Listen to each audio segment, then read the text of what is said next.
Hello दोस्तों, कैसे हैं आप। आज हम हाल ही में आई मूवी हक को एक्सप्लेन करने वाले हैं, जो एक सच्ची कहानी है। इसलिए आप वीडियो को लाइक करके चैनल सब्सक्राइब कर लीजिए। हम चलिए कहानी शुरू करते हैं। तो मूवी की शुरुआत में हम शाजिया बानो नाम की एक लेडी को देखते हैं, जिनका इंटरव्यू चल रहा था और वो बताती हैं कि मैंने अपने हक के लिए केस किया है, पर इसी हक के चलते आज मेरी कौम ही मेरे खिलाफ हो चुकी है। यहाँ से कहानी पास्ट में जाती है 1967 सखनी उत्तर प्रदेश में, जहां हम देखते हैं कि बानो को अब्बास नाम के आदमी से प्यार था। तो इन दोनों ने जल्द ही शादी भी कर ली थी और सब लोग काफी खुश थे। अब्बास भी बानो से बहुत प्यार करता था और बानो को लगता था कि उसके पति जैसा कोई इंसान ही नहीं है। अब्बास पेशे से एक वकील है। फिर जब बानो अपने ससुराल आती है तो आज पहली बार खाना बनाते समय वो देखती है कि घर में 3-3 कुकर रखे हैं, जिस पर वहाँ की मेड बताती है कि हमारे साहब कुकर जरा सा खराब होने पर ही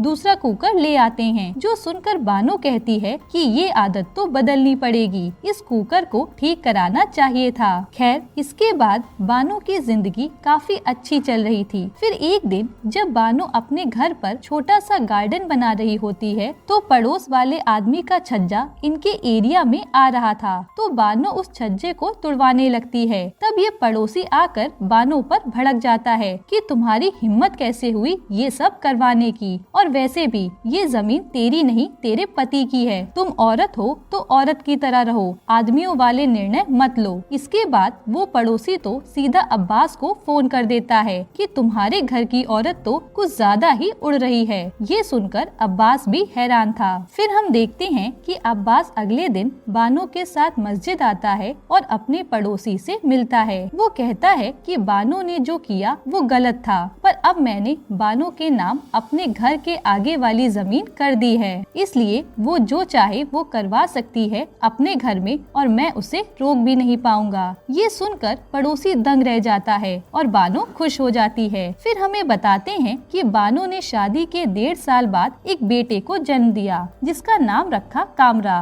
और फिर अगले साल एक बेटी को जिसका नाम रखा कनीज। फिर बानो बताती है कि बच्चे जब बड़े होने लगे तो अब्बास भी अपने काम में बिजी हो गए, यहाँ तक कि उन्होंने पहले की तरह बातें करनी भी बंद कर दी। यहाँ तक कि मेरा हाल चाल भी नहीं लेते थे, मैं अकेली पढ़ने लगी। फिर एक दिन जब बानो के बच्चे कुत्तों के साथ खेल रहे होते हैं तो फिर पड़ोसी दोबारा आता है और कहता है कि कितने गिरे हुए लोग हो तुम, कुत्ते इस्लाम में नापाक हैं और तुम उनके साथ खेल रहे हो। ये सुनकर बच्चे रोने लगते हैं और बानो तुरंत अब्बास को कॉल कर देती है ये सब बताने को, पर अब्बास काम में बिजी था, इसलिए वो बानो को ही डांट कर फोन काट देता है। फिर जब अब्बास घर आता है तो बानो से बताता है कि मुझे पाकिस्तान जाना होगा, जरूरी काम के लिए अम्मी ने बुलाया है। इस पर बानो भी कुछ नहीं कहती और अब्बास चला जाता है। बानो को लग रहा था अब्बास 1-2 हफ्ते में आ जाएगा, लेकिन 1-2 हफ्ते बीत जाते हैं, ना तो अब्बास आता है और ना ही उसने एक बार भी पाकिस्तान जाने के बाद कॉल किया था। इसी तरह 2 महीने बीत जाते हैं और बानो अपने पति को लेकर परेशान हो चुकी थी। उसे समझ नहीं आ रहा था कि वो कहाँ बिजी है। फिर एक दिन अब्बास अपनी माँ के साथ अपने घर आता है, तब बानो सास को देखकर खुश हो जाती है। फिर अब्बास कहता है कि मुझे तुमसे जरूरी बात करनी है, और असल में अब्बास दूसरी पत्नी ले आया था जिसका नाम था सायरा, जो देखकर बानो के होश उड़ जाते हैं। फिर अब्बास कहता है कि सायरा का पति उसे बहुत मारता था, इसलिए वो अपने पति से अलग हो गई और मेरी माँ ने सायरा की माँ से हमारी शादी का वादा किया था, इसलिए मुझे मजबूरन ये शादी करनी पड़ी। ये सुनकर भी बानो का गुस्सा कम नहीं होता, पर अब वो कर भी क्या सकती थी, इसलिए उसे मजबूरन अब्बास की बात माननी पड़ती है। पर रो रो कर उसका बुरा हाल हो चुका था। इस दौरान बानो प्रेग्नेंट भी थी, पर उसे कुछ भी समझ नहीं आ रहा था। फिर रात को अब्बास बानो को मनाने दोबारा आता है और उससे प्यार भरी बातें करने लगता है कि मैं सिर्फ तुम्हारा रहूंगा और सायरा से शादी बस मजबूरी में की है, तुम टेंशन मत लो, बाकी वो सायरा तुम्हारी हर काम में मदद करेगी ताकि तुम अकेली काम ना करो। ये सुनकर बानो भी अब्बास की बातों में आ जाती है। फिर अगले दिन सायरा बानो के पास आकर कहती है कि मुझे कुछ चादर, पर्दे और कपड़े खरीदने हैं, जिस पर बानो कहती है कि ठीक है, मैं चल लूंगी। और वो सायरा के साथ शॉपिंग पर जाती है। फिर वो हर दुकान पर वही सारी चीजें खरीदती है जो अब्बास को बिल्कुल नहीं पसंद, जैसे चादर अलग कपड़े की, पर्दे अलग रंग के। ये देखकर सायरा को गुस्सा आने लगता है। फिर जब सायरा लॉन्ड्री लेने जाती है तब भी बानो उसे बेकार सी लॉन्ड्री दिलाने लगती है। तब सायरा बोल देती है कि मैं समझ रही हूँ, आप मुझे वही सब दिला रहे हो जो अब्बास को बिल्कुल नहीं पसंद, ताकि वो मेरे करीब ना आए। पर आपको ये नहीं पता होगा कि अब्बास मुझसे प्यार करता है। असल में मेरा और अब्बास का बहुत पुराना रिश्ता है, लेकिन मेरी माँ ने मेरी शादी कहीं और करवा दी थी। तब अब्बास ने तुमसे शादी कर ली और जब मेरे पति की मौत हुई तो अब्बास वापस मुझसे शादी करने आ गया। इसलिए तुम अब्बास के लिए बस एक ऑप्शन थी। ये सुनकर तो बानो का दिल ही टूट जाता है और वो सोचने लगी कि अब वो क्या करे। फिर रात को अब्बास जब घर आता है तो बानो उस पर भड़क जाती है कि तुमने मुझसे झूठ क्यों कहा, तुम सायरा से पहले से प्यार करते थे ना। पर अब्बास तो उल्टा बानो पर भड़क कर चला जाता है, वो भी सायरा के कमरे में। ये देख बानो चेक करने आती है कि ये दोनों क्या कर रहे हैं और वो सुनती है कि अब्बास तो सायरा के साथ बहुत खुश है। ये सुनकर बानो को समझ आ जाता है कि जैसे कुकर पुराना होने पर अब्बास उसे बदल देता था, आज उसने मुझे कुकर की तरह बदल दिया। फिर हमें 1 साल बाद का सीन दिखाया जाता है जहां बानो ने कॉम्प्रोमाइज कर लिया था, क्योंकि वो 3 बच्चे लेकर जाती भी कहाँ। इसी तरह से इनकी जिंदगी बीत रही थी, जहां अब्बास ज्यादातर समय सायरा के साथ ही बिताता था और बानो को जरा भी समय नहीं देता था। इस दौरान सायरा भी प्रेग्नेंट हो गई थी। फिर एक दिन जब बानो की सालगिरह होती है तो वो खुशी खुशी अब्बास के ऑफिस आती है और कहती है कि बताओ आज इतने अच्छे दिन पर हम कहाँ कहाँ घूमेंगे। पर अब्बास कहता है कि तुम सायरा के साथ चली जाओ, मेरे पास काम बहुत है। एक तरह से अब्बास उसे इग्नोर कर रहा था, साथ ही वो बानो को ऑफिस से निकाल देता है। जो देख बानो शर्मसार हो चुकी थी, इसलिए वो सीधा घर आती है और अपने तीनों बच्चों को लेकर अपने मायके चली जाती है। फिर जब रात को अब्बास आता है तो सायरा बताती है कि बानो तो अपने मायके चली गई, पर अब्बास को कोई फर्क ही नहीं पड़ता। इसके बाद कुछ दिन ऐसे ही बीत जाते हैं, पर अब्बास बानो को फोन तक नहीं करता और बानो यहाँ किसी तरह सिलाई करके अपने बच्चों का खर्चा चला रही थी। साथ ही अब्बास ने बानो को अब 400 रुपए हर महीने भेजने शुरू कर दिए थे बच्चों के खर्चे के लिए। फिर एक दिन बानो के पास उसकी सास का फोन आता है और बानो कहती है कि एक बार भी उन्होंने मुझे मनाने के लिए फोन तक नहीं किया। तो उसकी सास कहती है कि मर्द तो ऐसे ही होते हैं, तुम्हें चुपचाप आ जाना चाहिए। पर बानो मना कर देती है और ये सब सुनकर अब्बास को और गुस्सा आता है। वहीं बानो की माँ बानो से कह रही थी कि तुम चुपचाप ससुराल चली जाओ, इतना गुस्सा नहीं करते। पर बानो के पापा कहते हैं कि जैसा बानो को सही लगेगा वो वही करेगी। जिसके बाद बानो हमें बताती है कि 1-2 महीने फिर ऐसे ही चले और एक दिन अब्बास ने वो 400 रुपए भेजने भी बंद कर दिए। तब बानो ने सोचा जाकर अब्बास से ही बात की जाए, इसलिए वो अपने पापा के साथ सीधा अब्बास से मिलने आती है और ये दोनों अकेले में जाकर बात करते हैं। तब अब्बास कहता है कि मैं तुम्हें घुमाने नहीं ले गया, इसलिए तुम घर छोड़कर चल दी। फिर बानो पूछती है आपने बच्चों के लिए पैसे भेजने भी बंद कर दिए? तो अब्बास कहता है वो मैंने जानबूझकर किया और वैसे भी तुम्हें किसी की परवाह ही कहाँ है, जो मन में आता है वही करती हो। फिर अब्बास कहता है कि तुम सायरा से जलती हो कि मैंने उससे शादी कर ली, लेकिन हमारे धर्म में इसे गलत नहीं मानते।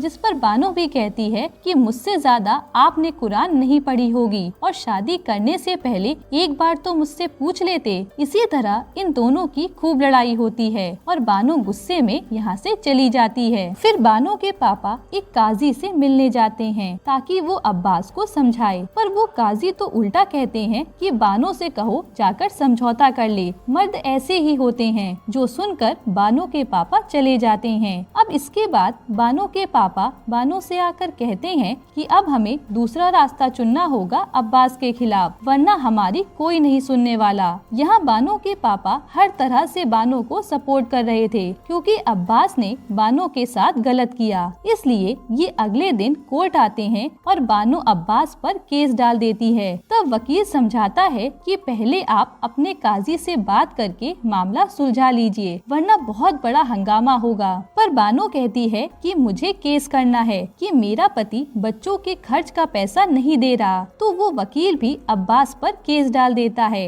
ये बात अब्बास को पता चलती है तो उसके होश उड़ जाते हैं। फिर हमें 1975 में अलीगढ़ सेशन कोर्ट का सीन दिखाते हैं, जहां बानो अपना केस लेकर आती है तो जज तुरंत इस केस को खारिज करने लगते हैं कि ये केस आप अपने लोगों के पास जाकर सुलझाइए, वरना मुसीबत हो जाएगी। पर बानो कहती है कि मैं भी तो भारतीय हूँ, इसलिए जैसे सबका फैसला होता है मेरा भी कीजिए। पर यहाँ सबसे बड़ी प्रॉब्लम थी कि बानो का केस कोई लड़ने को तैयार नहीं था। तभी वहाँ एक बेला नाम की लेडी आती है और कहती है कि मैं बानो का केस लड़ूंगी और इसमें मेरा साथ मेरे पार्टनर फराज देंगे। तब जज भी केस रजिस्टर कर लेते हैं। फिर ये बात अब्बास तक पहुँचती है तो वो और भड़क जाता है कि मैं उसे पैसे नहीं दूंगा, चाहे कुछ हो जाए। अब्बास भी अपनी बात पर अड़ चुका था। इधर अपने बच्चों का पेट पालने के लिए बानो के पास पैसे नहीं थे, बस किसी तरह थोड़ा बहुत खर्च चल रहा था। जिसके बाद अब्बास आज बानो को अपने घर बुलाता है और बानो को लग रहा था कि अब अब्बास मुझे वापस रख लेगा।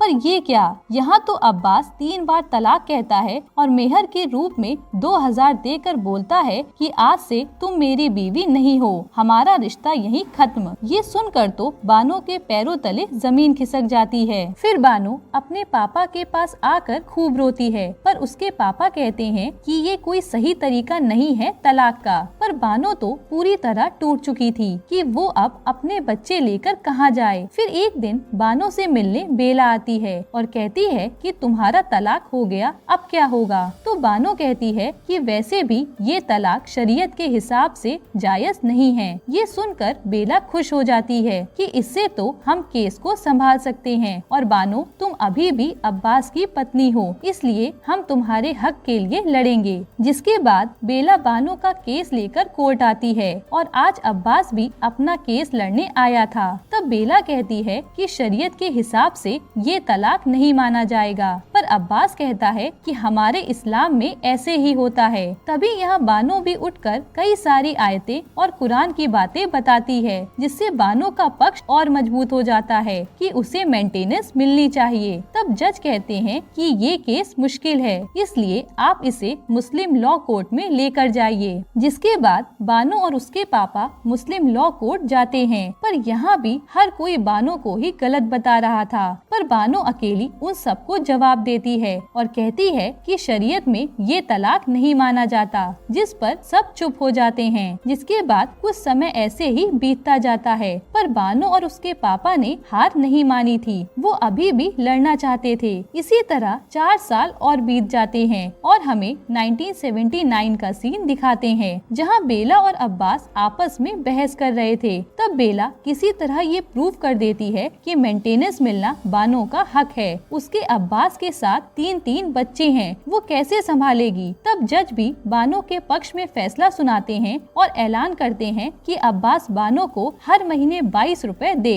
ये सुनकर बानो के होश उड़ जाते हैं कि 22 रुपए में क्या होगा। वहीं बानो ने जब से अब्बास के खिलाफ केस किया था, उसके समाज ने भी उससे मुंह मोड़ लिया। इसी कारण बानो के पापा के पास जो बच्चे कुरान पढ़ने आते थे, उन्होंने भी आना छोड़ दिया। यानी इनकी कंडीशन और खराब होती जा रही थी। पर बानो को समझ नहीं आता कि वो क्या करे। फिर एक दिन बानो के घर पर कुछ लोग हमला कर देते हैं, ये कहकर कि ये हमारे धर्म को बदनाम कर रही है। जो देख बानो के मन में दहशत आ गई थी, इसलिए वो अगले दिन सीधा अब्बास के घर आ जाती है। और जब अब्बास उसे जाने को कहता है तो बानो बताती है कि ये घर के आगे की जमीन मेरे नाम है। इस पर अब्बास कुछ नहीं कह पाता, क्योंकि उसी ने ये जमीन उसके नाम की थी। जिसके बाद बानो अपना केस लेकर हाई कोर्ट में आती है और वहाँ बेला इस बार भी काफी अच्छे से दलीलें देती है, जिससे अब्बास की भी बोलती बंद हो जाती है। क्योंकि बेला का कहना था कि चाहे कैसी भी बीवी हो, लेकिन उससे उसका हक मिलना ही चाहिए। फिर जज इस केस की अगली तारीख दे देते हैं और यहाँ अब्बास बेला के साथ उसके पार्टनर फराज को देखता है। वो फराज को अपने पास बुलाता है और कहता है कि आप मेरे साथ काम करिए, ज्यादा पैसा कमाएंगे और ये लोग हमारे धर्म को बदनाम कर रहे हैं, इसलिए इनका साथ मत दीजिए। तब फराज भी सोचने का समय मांगता है, जिसके बाद दोबारा से केस की हियरिंग आती है और अब्बास भी यहाँ ज्यादा कुछ दलील नहीं देता, जिससे आसानी से बेला ये केस जीत जाती है